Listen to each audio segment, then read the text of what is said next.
플라톤은 철학한다는 것은 간결하게 말하는 것이다라고 한 적이 있습니다. 실제로 기원전 6, 7세기경까지 그리스의 현인들의 통찰적 경험들은 간략하고 짧은 경고들로 전해지고 있습니다. 반면에 이 시기에 등장하기 시작한 철학자들은 자신들이 경험한 것을 합리적인 방식으로 이해하고 인식하며 전달하려고 노력했습니다. 이런 달라진 사고방식은 최초의 철학자로 알려진 탈레스에 관해서 전해지는 기록들을 통해서 엿볼 수 있습니다. 탈레스의 제자이자 계승자이기도 한 철학자 아낙시만드로스 역시 합리적인 방식으로 자신이 사유한 것을 표현하려고 노력했습니다. 아낙시만드로스는 산문으로 글을 쓴 최초의 그리스인이기도 했습니다. 그는 그리스의 지도는 물론이며 천체의 지도도 만든 최초의 인물로 알려져 있습니다. 또한 해시계를 고안하고 지구 중심적인 우주관을 가졌던 천문학자이기도 했습니다. 아낙시만드로스의 철학에 대해서 전해지는 기록의 대부분은 아리스토텔레스와 그의 소유학파를 통해서 보고된 것이라 할 수 있습니다. 훗날 현대철학의 거장 하이데거는 전적으로 동의하기는 어렵지만 아낙시만드로스를 존재의 진리를 사유한 최초의 철학자라고 평가합니다. 만물의 아르케를 물이라고 주장했던 그의 스승 탈레스와 달리 아낙시만드로스는 우주 만물이 생겨나는 원천과 근원을 아페이론으로 보았습니다. 그리고 사물은 그로부터 나왔다가 소멸하며 필연적으로 자신이 만들어진 근원으로 다시 돌아간다고 말합니다. 현대 과학, 특히 천체물리학은 이 우주 대자연의 존재를 미립자들과 힘 그리고 에너지 등의 요인들의 기초에서 설명하려 합니다. 아마 아낙시만드로스의 아페이론은 이 모든 것을 아우르는 존재이면서 또한 그 바탕이 되는 근원적 존재를 가리킨다고 볼 수도 있을 것 같습니다. 무규정적이고 무한정적 존재를 뜻하는 말인 아페이론은 결여 혹은 없음을 의미하는 접두어 아와 경계 혹은 한도, 한정을 뜻하는 페라스의 결합어입니다. 그러므로 아페이론은 무규정자나 무한자 또는 무한정자로 옮길 수 있습니다. 무엇보다도 아페이론은 질적으로나 양적으로나 무한정인 존재의 의미를 갖고 있습니다. 그런데 그것이 의미하는 바는 정확히 무엇일까요? 질과 양의 측면에서 무한정이라는 것은 무수히 많은 수를 가리킬 것입니다. 그렇다면 무한이 많다는 의미에서 그것은 물질적인 것이라고 생각할 수 있습니다. 아리스토텔레스의 용어로 표현하면 아페이론은 탈레스의 물을 대신하는 원초적인 진료인 것입니다. 그러나 아낙시만드로스의 아페이론은 다른 철학자들이 근원적인 것으로 생각했던 진료들과는 다른 점이 있습니다. 아낙시만드로스는 이 아페이론을 영원한 것으로, 즉 영원히 존재하는 진료로 생각했기 때문입니다.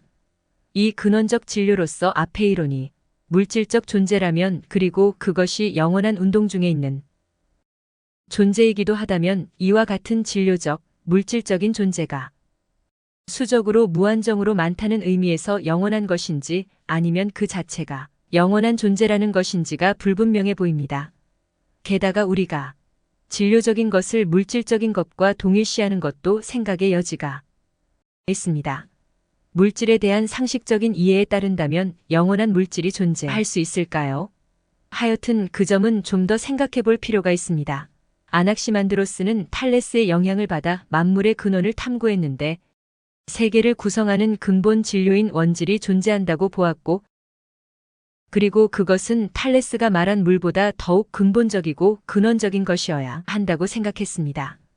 그렇게 생각한 이유는 물은 습함이라는 특정한 성질을 띤 것이기 때문에 다른 존재하는 것들을 제대로 설명할 수 없는 한계를 갖는다고 보았기 때문입니다. 그것이 습함이라는 규정적 성질을 갖는 것이라면 건조한 성질을 갖는 사물들은 어떻게 생겨난 것인지 그 원인을 다시 생각해야 하고 그 때문에 뭔가 더 근본적인 것이 존재해야 한다고 생각했습니다. 이러한 추론으로부터 그는 우선 만물의 근원이 되는 존재는 그 근본적인 특성이 무규정적이어야 한다고 생각한 것입니다. 동시에 그것은 만물의 근원이 되어야 하는 것이므로 특정한 것으로 한정되어 있지도 규정되어 있지도 않은 것이어야 할 것입니다. 따라서 그는 아르케를 아페이론으로 파악한 것입니다. 세계의 기원과 존재의 원리에 대한 이성적 사고와 합리적 추론의 결과인 것입니다. 아낙시만드로스는 탈레스를 뛰어넘는 철학자로 평가받습니다. 그의 철학적 사유가 그런 평가를 받는 것은 그가 만물의 생성과 변화에 주목하면서 이를 가능하게 하는 보다 합리적인 사고, 즉 가능한 한 인간의 지성으로 이해 가능한 방식으로 현상 원인에 대한 합리적인 사고를 통해서 더 근원적인 존재의 원리를 생각해낸 점에서 찾을 수 있습니다. 또한 탈레스는 만물은 신들로 가득 차 있다와 같이 자연 현상의 원인과 원리를 설명함에 있어서 다소 신비스러운 요소를 남겨두었던 데 반해 아낙시만드로스는 스승 탈레스와 달리 신화적이거나 신비적인 요소들에 의존하지 않으면서 그리고 자연 자체의 모습의 근거에서 만물의 원리를 읽어내려고 시도했기 때문입니다. 아낙시만드로스가 자연의 근원적 원리로 제시한 아페이론, 즉 무한정자 내지는 무규정자로서의 자연은 물, 불, 흙, 공기와 같은 특성을 갖지 않는 존재입니다. 결론적으로 아낙시만드로스가 세계 이해의 근원 존재이자 원리로 파악한 아페이론은 만물이 생겨난 원천이면서 동시에 만물을 다시 사라지게 하는 근원 존재입니다. 이 점에서 하이데거는 아낙시만드로스를 존재의 진리를 사유한 최초의 철학자로 평가한 것으로 생각됩니다. 그러나 탈레스가 만물의 아르케로 파악한 물 역시 근원 존재로서의 위상을 갖는다고 볼 수 있습니다. 왜냐하면 탈레스는 만물은 신들로 가득 차 있다고 말했는데, 이에 의하면 그에게 물은 신적인 존재이기도 한 것이기 때문입니다. 다시 말해서 탈레스는 단순히 지각 가능한 진료적 존재로서가 아니라 존재의 원리로서 물을 사유한 것이라고 할 수 있습니다. 여하튼 아페이론은 세계를 이해하는 데 있어서 탈레스의 물보다 더 나은 설명력을 갖는다는 점에서 주목할 만합니다. 이제 아페이론에 대한 아낙시만드로스의 생각을 좀 더 살펴보려 합니다. 아리스토텔레스의 전언과 해석에 의하면 아페이론은 공간적 한계가 없는 무한히 큰 것이고 시간적 한계가 없는, 즉 시작도 끝도 없는 것이며 다른 것과 구별되는 특정한 어떤 것으로 정해져 있지 않다는 의미에서 무규정적 존재입니다. 그리고 이 아페이론으로부터 만물이 생겨나게 하는 운동 또한 영원하다고 말합니다. 그러면 한정되어 있지 않는 것, 한계가 없는 것, 영원한 운동과 생성 중에 있는 것으로서 자연이란 정확히 어떤 의미일까요? 적어도 아낙시만드로스는 그것을 플라톤의 이데아처럼 개념적으로 이해할 수 있는 추상적인 존재로 생각한 것 같지는 않습니다. 그렇다면 그것은 앞서 살펴본 바와 같이 진료적으로 무한한 수로서 그리고 실체적으로 존재하면서 또한 시공간적인 한계도 갖고 있지 않은 그런 존재라고 해야 할 텐데, 그것은 어떤 무엇일까요? 더욱이 이렇게 한계가 없는 것, 무한정자, 무규정적 존재로부터 만물이 생겨난다면 그것이 어떻게 가능한지에 대해서 설명할 수 있어야 할 것입니다. 다시 말해서 그것이 어떤 존재인지, 그리고 자체적으로 만물을 산출하는 생성의 원리나 법칙을 말할 수 있어야 합니다. 그래야만 만물이 생겨난다는 말도 정확히 이해할 수 있으며, 이를 이해할 수 있어야 비로소 우리는 무한정자라는 말을 유의미하게 사용할 수 있을 것이기 때문입니다.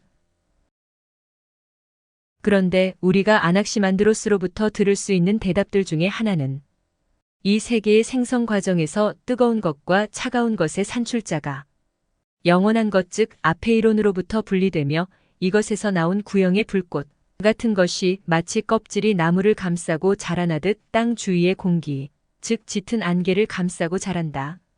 이것 구형의 불꽃이 부서져서 부서진 조각들이 일종의 폐쇄된 둥근 것들로 됨으로써 해와 달 그리고 별들이 만들어지게 되었다는 것입니다. 또는 그 죄에 따라 혹은 주어진 운명에 따라 마땅한 방식으로 그렇게 생겨난다고 하는 것이 전부입니다.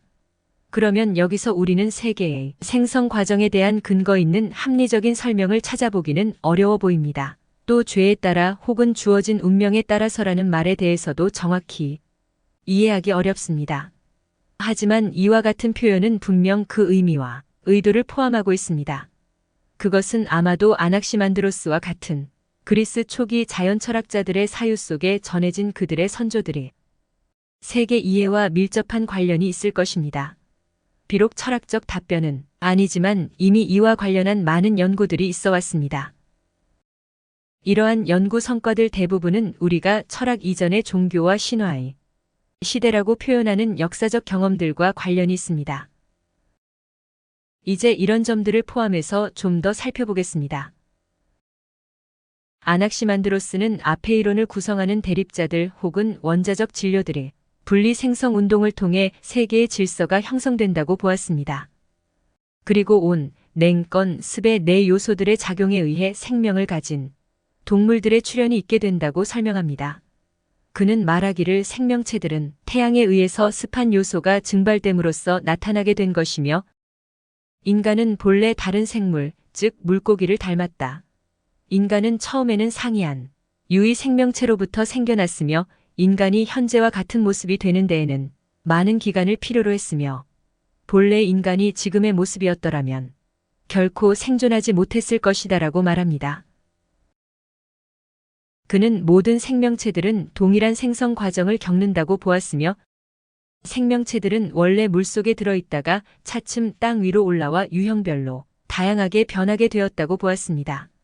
이에 의하면 인간은 물고기 종류로부터 점진적으로 진화했다고 봄으로써 인류의 기원에 대한 아낙시만드로스의 기본 가정은 다윈의 진화론과도 크게 다르지 않은 면이 있습니다. 이러한 아낙시만드로스의 주장을 통해서 우리는 그가 인간과 세계의 근원을 최대한 합리적인 방식으로 설명하려고 노력했다는 것을 알 수 있습니다. 아낙시만드로스의 우주 생성론을 오늘의 관점에서 생각해보면 우주는 단지 92개의 원소로 이루어져 있습니다. 이들 원소를 구성하는, 즉 이 세계를 구성하는 기본 입자인 소립자는 오직 쿼크, 전자, 중성미자, 광자의 네 종류뿐입니다. 쿼크라는 소립자로부터 양성자와 중성자와 같은 입자들이 만들어집니다. 물론 현재까지 약 300종류의 소립자가 발견되었습니다. 또한 자연에는 오직 강력, 양력, 전자기력, 중력의 네 가지 기본 힘만이 존재합니다. 아낙시만드로스는 이 기본 입자와 힘의 존재를 모두 합쳐서 그것을 아페이론이라 말한 것일 수도 있습니다. 하지만 더 분명한 것은 아낙시만드로스의 아페이론이나 영혼 물질은 이견이 있긴 하지만 탈레스의 가시적인 성격의 원소들과는 명백히 구분되는 성격을 갖고 있다는 점입니다. 이를테면 초감각적인 영혼과 감각적 구현체를 구분해낸 것입니다. 탈레스가 신들 혹은 신적인 요소들을 자연의 물질적 요소로 대체하려 했다면 아낙시만드로스는 그와 같은 자연 현상 또는 자연적 요소들을 자연 자체와 구분한 것입니다. 그것이 바로 사물들의 본성으로서 아낙시만드로스가 자연이라고 부른 그것입니다. 이를 물리적인 현상적 자연과 구분해서 근원적 자연이라 할 수도 있습니다. 반면에 이를 아낙시만드로스가 명백히 인지하고 있었다고 보기 어려운 면도 있습니다. 왜냐하면 그는 아페이론을 여전히 어떤 진료적인 것 혹은 실제로 존재하는 원초적 물질 같은 것으로 이해한 측면도 분명히 존재하기 때문입니다. 이 원초적 물질은 이를테면 오늘날 우리가 이해하는 것과 같은 물질은 아닌 물리적 성질을 지닌 존재 같은 것일까요? 그것은 과연 무엇이며 어떤 것일까요? 그 사실이나 진위 여부를 떠나서 또한 우리는 여전히 아낙시만드로스에게서 우주의 창조 시스템과 같은 만물 생성의 과정에 대한 과학적인 설명을 기대할 수는 없습니다. 다만 현대 과학도 아직 이 과정을 만족스럽게 설명해내지 못하고 있다는 것을 감안하면 아낙시만드로스의 과학적 상상력과 철학적 통찰력은 놀랍기만 합니다. 하지만 철학의 존재 의의와 철학적 탐구의 본래적 임무라는 관점 즉 인간이 자신의 지성과 합리적 사고를 통해 자신의 힘으로 세계를 이해하고 삶의 지혜를 구하려는 활동으로 간주할 때 아낙시만드로스의 생각을 달리 해석할 수 있습니다. 특히 그가 아페이론으로부터 만물의 생성과 산출을 그 죄에 따라 혹은 주어진 운명에 따라 마땅한 방식으로 생겨난다고 한 말에 주목할 필요가 있습니다. 이는 탄생과 소멸을 비롯해서 세계의 질서를 윤리와 정의의 관점에서 해석하고 있는 것입니다. 이러한 진술은 당시의 사고방식, 즉 존재와 윤리를 구분하지 않는 존재의 관점에서 세계의 현상을 설명하고 있다는 것을 시사합니다. 달리 말하면 그들은 존재의 현상을 도덕적 언어로 기술한다는 것입니다. 이러한 시각과 연관성은 여러 진술들에서 엿볼 수 있습니다. 아낙시만드로스가 생각하고 있는 죄 혹은 운명과 같은 표현은 훗날 다양한 철학적 개념들이 생겨난 근원적 의미를 갖고 있습니다. 계보학적 관점에서 볼 때 철학은 이전의 종교와 신화의 시대에 기원을 두고 있는 신, 정령이나 영혼, 운명, 필연, 우연, 본성, 자연, 법칙 등의 개념들로부터 깊은 영향을 받았습니다. 그리스 철학의 등장과 발전을 가져온 두 가지 주요 흐름으로 과학적 전통과 신비주의적 전통을 들 수 있습니다. 전자는 호메로스와 올림피아 종교에서 그 연원을 찾을 수 있으며 후자는 오르페우스와 디오니소스 종교가 영양분을 공급했습니다. 탈레스가 신들이나 정령 혹은 영혼을 물 혹은 물과 같은 성질을 지닌 존재와 동일시했던 것과 마찬가지로 아낙시만드로스 역시 이오니아 철학 즉 밀레토스 학파의 과학적 전통을 이어가고 있습니다. 지금까지 살펴본 아낙시만드로스의 철학적 주장을 담고 있는 몇 가지 단편들을 직접 들어보겠습니다. 아낙시만드로스는 이렇게 말한 것으로 전해집니다. 사물의 근원은 아페이론이다. 사물은 그로부터 나왔다가 소멸하며 필연적으로 자신이 만들어진 근원으로 다시 돌아간다. 또한 말하기를 근원은 하나이고 운동하며 무한정하다고 말하는 사람들 가운데 프락시아데스의 아들이며 밀레토스 사람으로서 탈레스의 후계자요 제자인 아낙시만드로스는 무한정자를 존재하는 것들이 근원이자 원소라고 말하면서 이것을 아르케 즉 근원에 대한 이름으로 처음 도입했다. 아낙시만드로스는 이렇게 말한다. 근원은 물도 아니고 원소라고 불리는 것들 중에서 다른 어떤 것도 아니며 물이나 원소들과는 다른 무한정한 어떤 본연의 것이다. 그것에서 모든 하늘과 그것들 속의 세계들이 생겨난다. 그리고 그것들로부터 있는 것들의 생성이 있게 되고 다시 이것들에로에 있는 것들의 소멸도 필연에 따라 있게 된다. 왜냐하면 그것들은 자신들의 불의에 대한 벌과 배상을 시간의 질서에 따라 서로에게 지불하기 때문이다. 또한 아낙시만드로스는 프락시아데스의 아들로서 밀레토스 사람이다. 이 사람은 존재하는 것들의 근원은 무한정자 본연의 어떤 것이다. 이것에서 하늘과 그것들 속의 세계가 생겨난다. 고 말했다. 이것은 영원하고 늙지 않으며 또한 모든 세계를 둘러싼다. 또 그는 생성과 존재 그리고 소멸이 한정되어 있기라도 하듯 시간에 대해서 말한다. 이 사람은 무한정자를 존재하는 그것들의 근원이자 원소라고 말하면서 근원이라는 이름을 처음 사용하였다. 또 여기에 덧붙여 운동은 영원하며 이 운동 속에서 하늘들이 생긴다고 했다. 또 다른 단편에 의하면 탈레스의 동료였던 아낙시만드로스는 무한정자가 모든 것의 생성과 소멸의 전체 원인을 지니는데 이건 무한정자에서 하늘과 무수한 모든 세계들 일반이 분리되어 나온다고 말한다. 또 그는 그것들 즉 무수한 세계들이 모두 되풀이 되기 때문에 소멸과 그 훨씬 이전의 생성이 무한한 세대로부터 일어난다고 단언했다. 그리고 아리스토텔레스가 전해주는 바에 의하면 무한정한 어떤 것이 존재한다는 믿음은 무엇보다도 5가지 근거를 바탕으로 탐구자들에게 주어졌을 것이다. 첫째, 시간으로부터. 왜냐하면 이것은 무한하니까. 둘째, 크기의 분할로부터. 왜냐하면 수학자들도 무한을 사용하니까. 셋째, 만약 생겨나는 것의 원천이 무한하다면 오로지 그럴 경우에만 생성과 소멸이 그치지 않을 것이라는 점에서. 넷째, 게다가 한정되어 있는 것은 언제나 어떤 것과 관련해서 한정되는데 그래서 만약 어떤 것이 다른 어떤 것과 관련해서 언제나 한정될 수밖에 없다면 한계는 결코 있을 수가 없다는 점에서.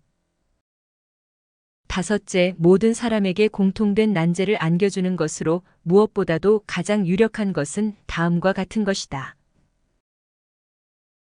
사고 속에서는 끝이 나지 않기 때문에 수도 수적인 크기도 하늘 바깥도 무한하다고 생각된다.